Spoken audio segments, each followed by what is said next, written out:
You're listening to the From Imposter to Empowered podcast.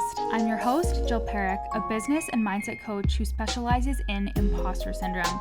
If you feel like you're not as smart, capable, or worthy as you actually are, and that someone is going to find you out, then you've come to the right place. I went from being a struggling government worker, working my coaching business on the side, but feeling unworthy and burnt out, to making multiple six figures helping women overcome imposter syndrome so they too can sign clients, make bank, and have the business or career of their dreams. I am nothing special. I have a stuttering disability, ADHD, and I struggle with anxiety and depression. So if I can learn how to feel good enough and overcome my inner imposter, then so can you. Let's dig in. Hey, my loves, welcome back to the pod. So before we jump into the episode, I want to remind you that I have one-to-one coaching spots available.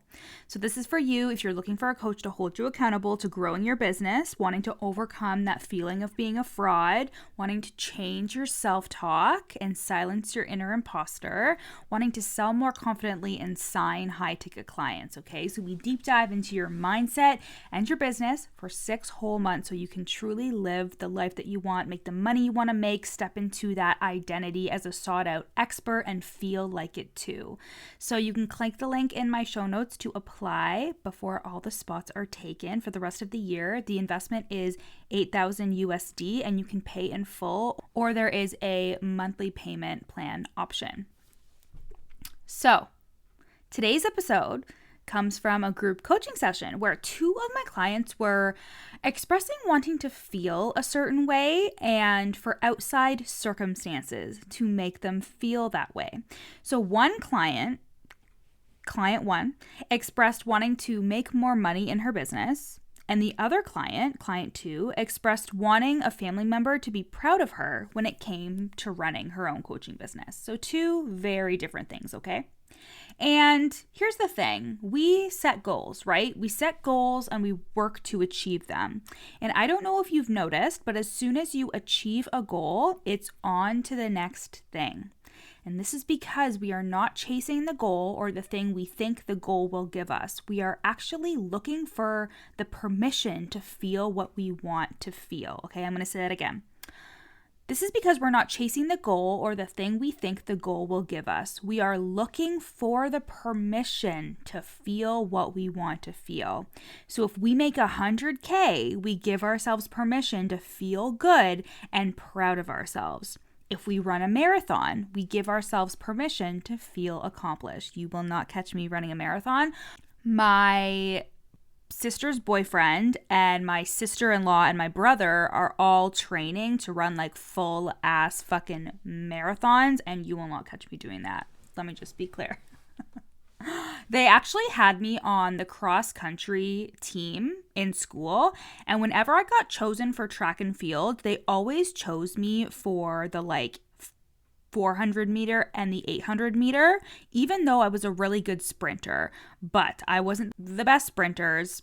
And I think I've talked about this on the podcast before, but I am literally average at everything. And this was just another thing that I was average at. And I would always be so pissed off when they would put me in the 400 meter or the 800 meter. And I would just make sure I was never last. I was like, as long as I don't come in last, I'm good. So I would come in second last. And that, my friends, is intention setting and manifesting. Anyways, back on track. So the actual act of goal setting isn't a problem, okay? We should always be setting goals because it does help us achieve what we want.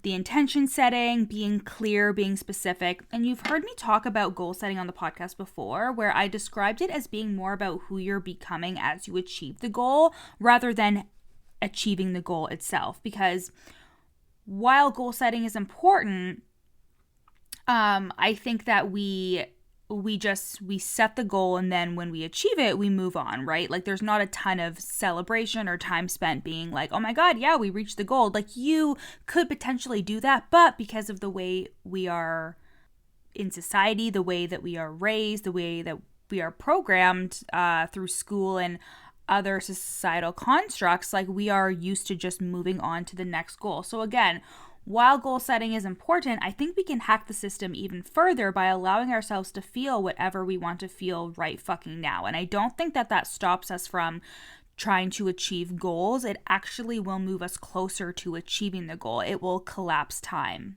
I'm not going to go into the whole like quantum field thing, but like it will collapse time when you allow yourself to feel your feelings that you would feel when your goal is achieved. So when I asked my client one, who wanted to make more money, why she wanted to make this money, other than the obvious to pay bills and all that stuff, she said she wanted to stop feeling guilty about spending money on extra things and wanting to go on trips. Like she wanted to spend her money without feeling guilty. And she thought, well, if I just have more money, then I'm not going to feel guilty. She wanted to feel safe and secure. Okay. When I asked my client number 2, who wanted the family member to be proud of her, when I asked her why she wanted this specific family member to be proud of her, she said to receive the validation and to feel like she was doing a good job. Okay, so client 1 wanted to feel safe, secure, and to not feel guilty. And client 2 wanted to feel validated, loved, and supported.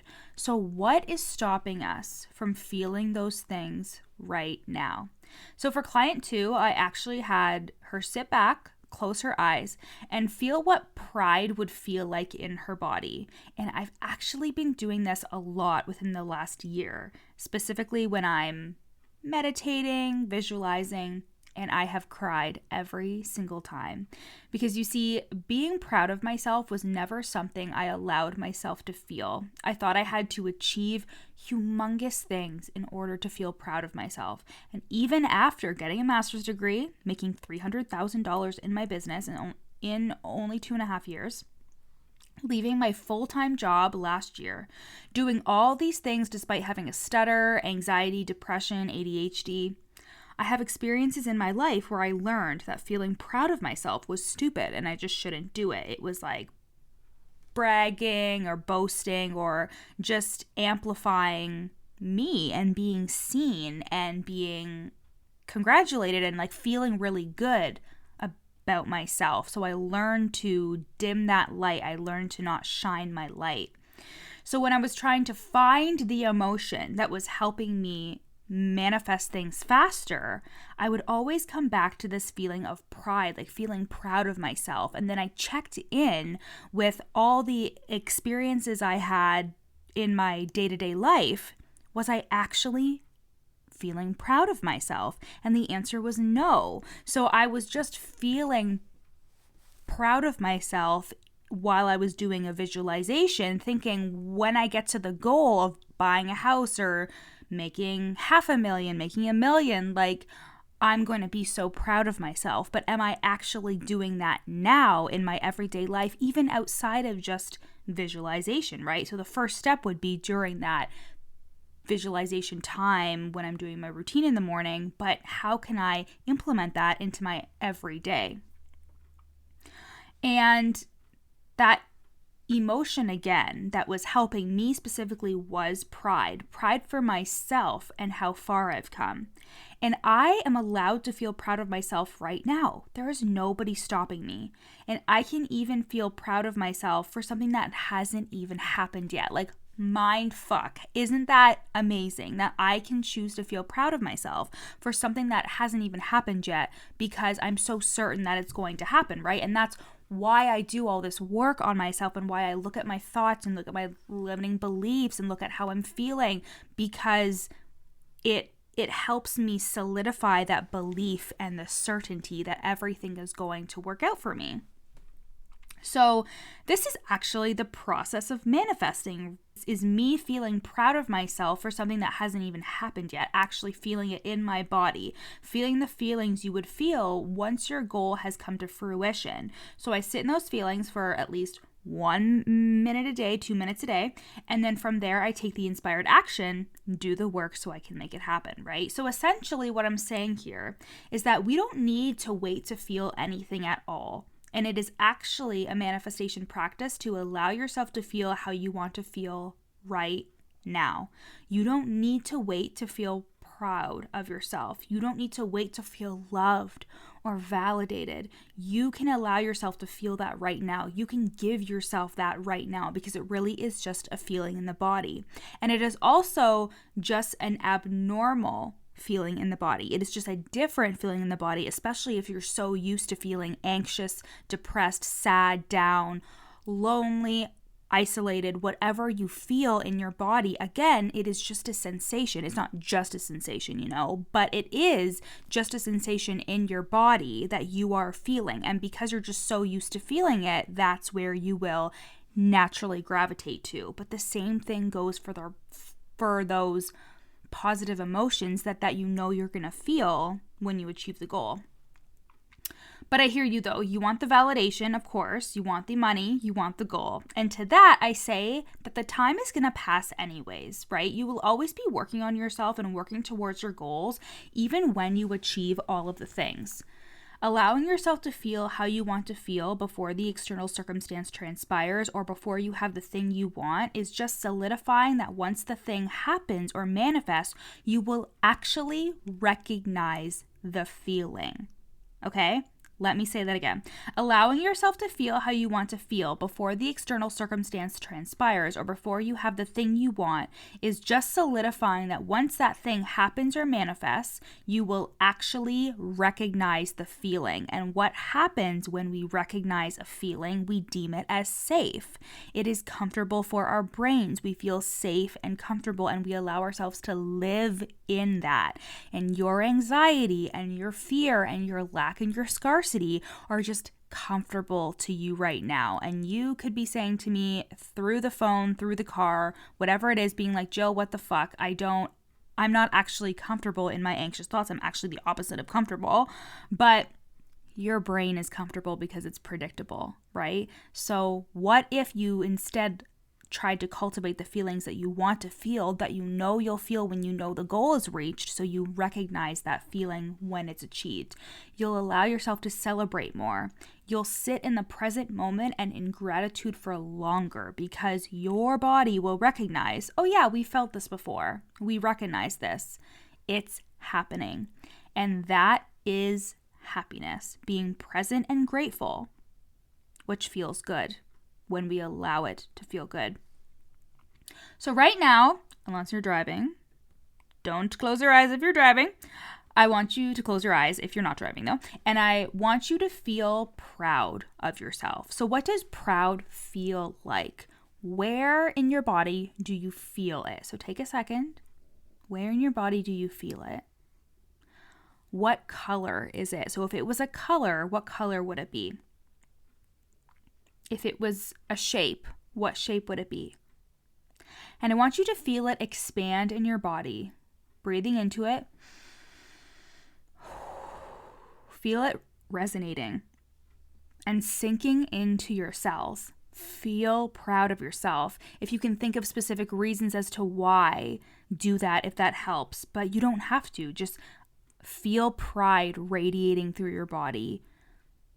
If it's helpful as well, imagine a beautiful light coming down from the sky, filling you up with pride, right?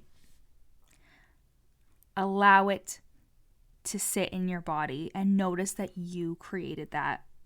So imagine what you could do if you allowed yourself to feel everything you're not giving yourself permission to feel until you sign the client or make 10K, hit 6 figures, feel good enough, receive that validation or support from that friend or that family member.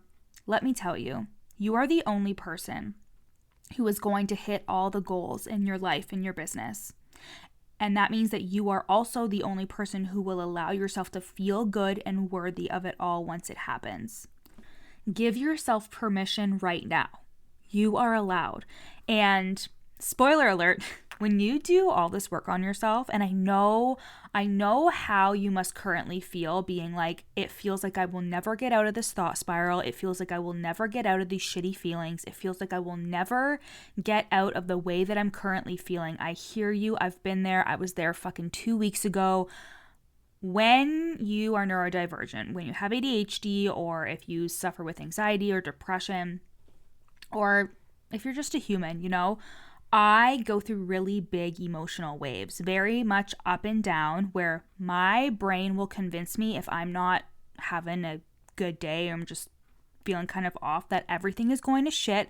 My business sucks. My clients hate me. Like, this is literally, we have a visitor. Chester is here, for those of you wondering what the hell that big thump was. I have those days where I feel like everything is falling apart, and it is just my brain. It's just my brain being a brain trying to rectify the way that I'm feeling. It's trying to give me a reason. But my body doesn't need a reason to be a functioning human body.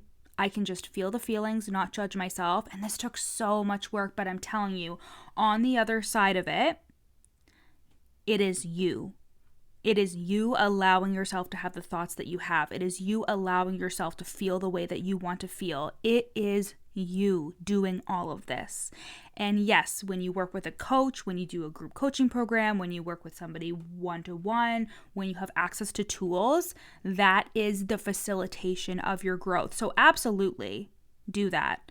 But I just want you to know that at the end of it, it is still you allowing yourself to feel and think the way that you want to and the way that you allow yourself to. So I pair this kind of like somatic embodiment work with changing your self-talk to sign clients in my group coaching program, the From Imposter to Empowered program, which is my signature program. Yes, I'm bringing it back. I've run it twice before, and it's been on my heart to start running it again and make it my signature program. So I will be launching.